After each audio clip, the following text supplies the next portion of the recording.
Welcome dear students. The lesson will continue as we have began religious beliefs, Bhakti and Sufi movement. Okay. And the topic we are going to see is Sufism, that is the conclusion portion, spread of Sufism, Khwaja Muinuddin Chishti and Khwaja Nijamuddin Auliya and the conclusion. Okay. So keep in mind all these 5 points we are going to deal. Let us see Sufism. Okay. On the other hand, Islam preached unity of God and brotherhood. Keep in mind, God and what? Brotherhood. Okay. Looking at the religious upheavals caused by the Bhakti movement. Before that, the Bhakti movement had come and they were doing lot of work, lot of changes, lot of movements. So basing on that, Muslims also, Islam began to start the same movement. Okay, that is what the Sufi movement started. Okay, the Muslims initiated a parallel campaign by its saints. Keep in mind, with the saints they also started same like the Bhakti movement. Okay, that gave birth to the Sufi movement. That is how the saints began.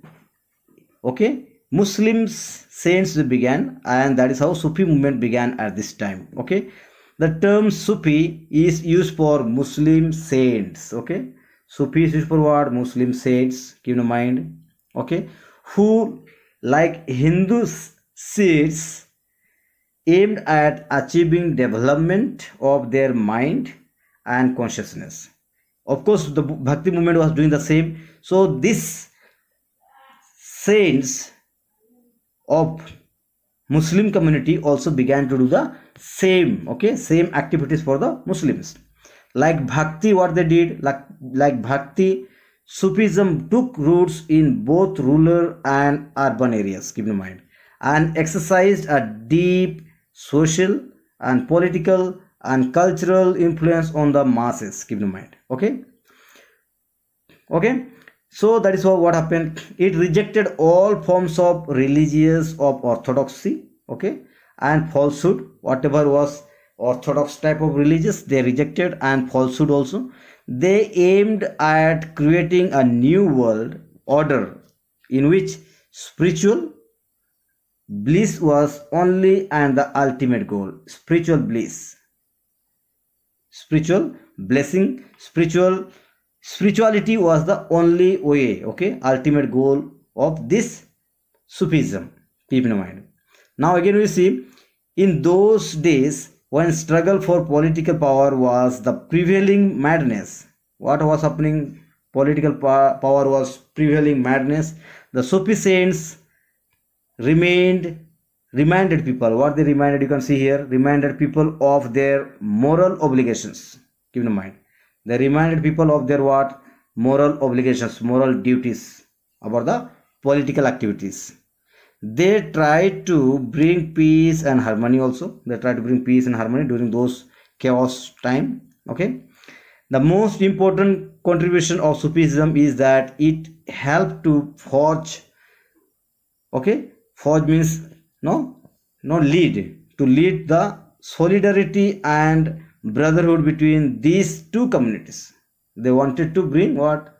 They wanted to bring solidarity and brotherhood among two communities.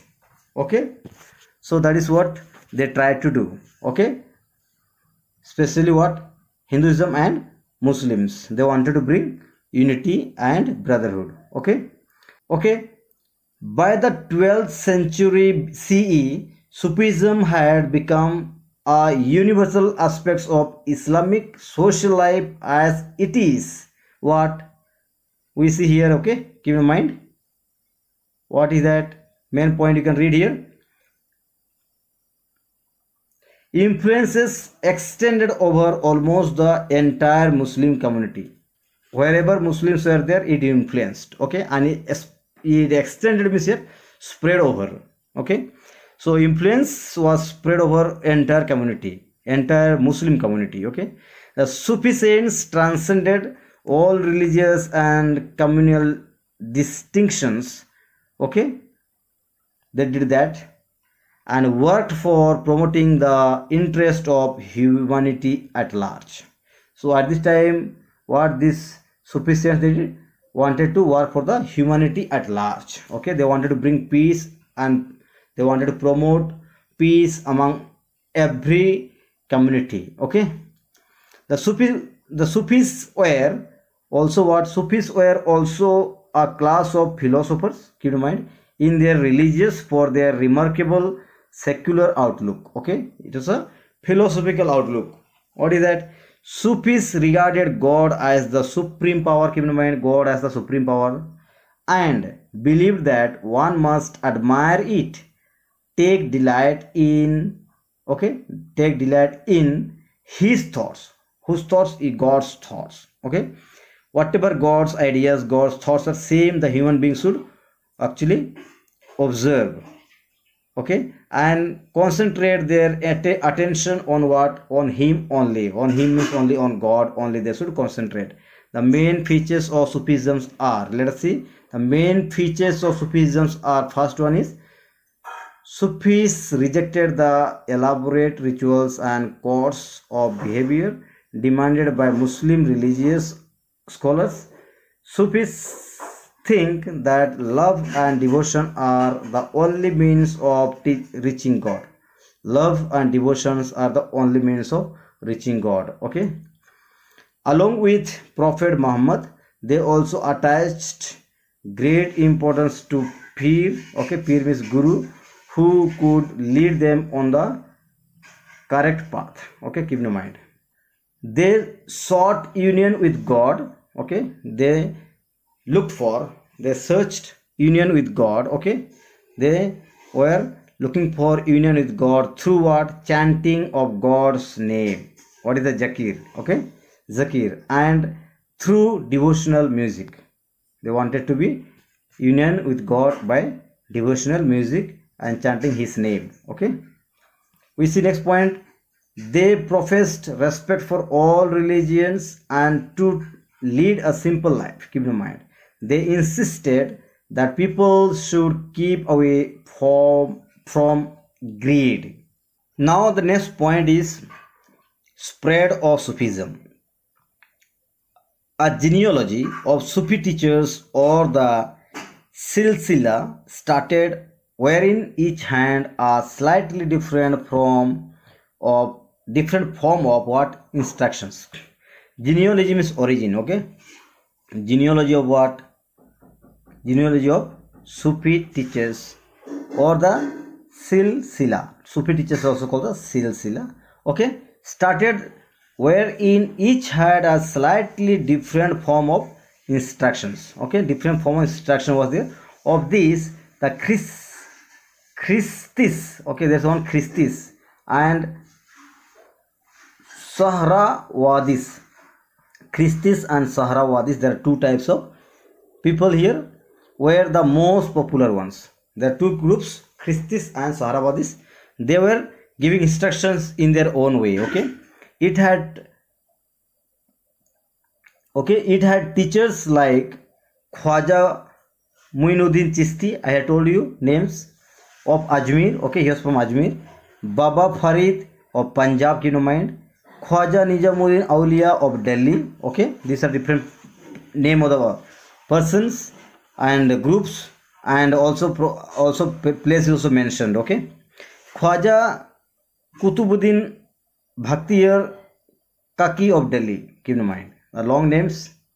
Okay, and Sufi masters held their assemblies in their khanga. Okay, khanga or a hospice, wherever they have decided to have the meetings.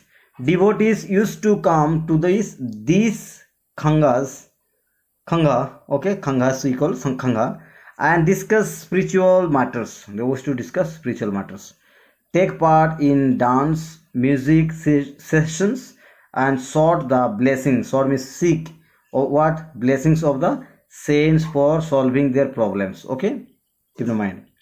People were of the view that Sufi masters had miraculous power. Keep in mind, they were thinking miraculous means mystery powers they used to have and help the help them to relieve, means whatever difficulties they're having, problems, difficulties, they used to relieve them from all that. Okay, so that is what they used to believe.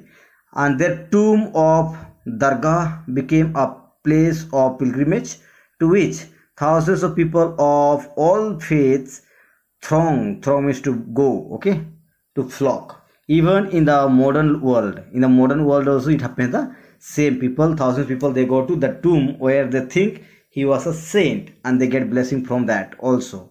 Okay, let us see the teachings of few of the popular Sufi teachers. Now we are going to see the teachings of few of the popular Sufi teachers. Okay, so keep in mind, dear students, here there are so many names, groups, okay, and different places.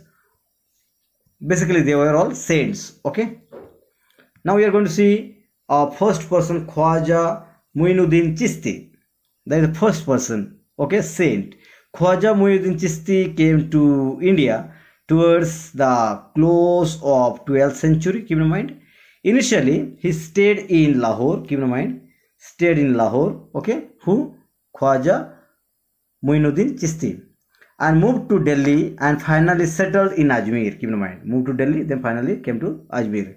He was one of the most important Sufi saint. He mixed freely with all classes of Hindus. He was also mixing with the Hindu groups, okay, and Muslims also.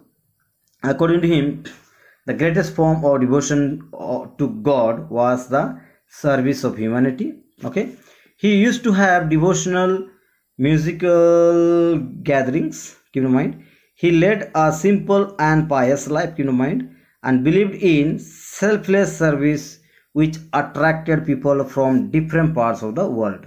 Okay, selfless service which attracted people to his place in Ajmer. Okay, thousands of people used to come to this place for to just to visit.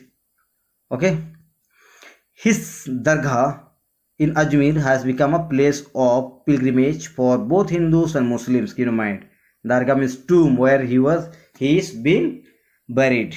Okay, devotees from all over the world offer their prayers at the tomb and are of a firm belief that their wishes would be fulfilled. Okay, where this Khwaja Muinuddin Chishti is buried, there people come and they offer their prayers and wishes, and that is what they believe, that their wishes will be fulfilled. Okay, now let us see the next person. Khwaja Nizamuddin Aulia is one more person. Khwaja Nizamuddin Aulia laid great stress on love as means of realization of God. Okay, he also used Hindi in his teachings. Keep in mind, he was held in great esteem by the general public as well as the several sultans of Delhi. Keep in mind, his tomb of Dargah at Nizamuddin in Delhi has become a place for pilgrimage. Okay, pilgrimage for both Hindus and Muslims. All this they visit still and pray there, and they think that their wishes will be fulfilled. Sufi music and Qawwali sessions are regularly held at this dargah. Okay, prayers, musics, and Qawwalis are being held at this place. Okay, now let us see conclusion part. Okay, quite long, but no problem, we'll go a little slow. The Hindu saints of the Bhakti movement we have seen, and the Muslim saints of the Sufi movement both became more liberal in their outlook. They wanted to get rid of all the evil. Keep in mind, I have been telling you, they used to wanted to get rid of all the evil practices and had crept into their religious proper way of prayers, proper way of offerings they wanted to follow, not all the evil practices. The Bhakti movement and the Sufi movements brought the Hindus and the Muslims closer to each other. Okay, these two movements brought Muslims and Hindus closer to each other. Okay, the equality concepts preached by the leaders reduced the rigidity of the caste system. Keep in mind, caste system was reduced because before it was too much. Okay, and again we see the suppressed people attained a feelings of self-respect at this time because of Bhakti movement and Sufi movement. Okay, The reformers preaching in local languages was easily understandable. Okay, whatever they were preaching was local language, so they were able to understand and they were able to follow also. Were more effective also for the people. They composed hymns and songs in the languages spoken by the masses. Masses means people, a crowd, whatever language they are speaking, songs or hymns are composed in that language only. Okay, it led to a bonus in the development of Indian regional languages. Okay, bonus means it was benefit for the people of regional language speakers. Okay, the Bhakti and Sufi movement encouraged the spirit of tolerance. Tolerance means to bear each other. It led to a bonus in the development of Indian regional languages. Indian regional languages, it was profit for the local people also. So it was a benefit for the locals. The Bhakti and the Sufi movements encourage the spirit of tolerance. Okay, they slowly both Hindus and Muslims, they were able to tolerate each other. The gap between the Hindus and the Muslims was reduced. There was a big gap before that. Now it has been reduced. They began to live together. Keep in mind, they began to live amicably, together, friendly way. The movement emphasized the value of pure life of charity and devotion. Keep in mind, pure life of charity and devotion. To top it all, okay, what happened? It improved the moral fabric and the spiritual ways of life of the medieval Indian society, in as much as it exhorted the coming generation to live in peace and harmony. Keep in mind, okay, peace and harmony, the spirit of tolerance. So dear students, keep in mind, here what we see is both the groups, Sufi movement and Bhakti movement, brought lot of changes among the people, especially tolerance of each other. Okay, they are able to tolerate each other. Muslims and Hindus, they are able to live together. Okay, dear students, I hope you understood. So I hope you understood, and if you have not understood, we will discuss in the classroom also. So thank you very much. Have a great day.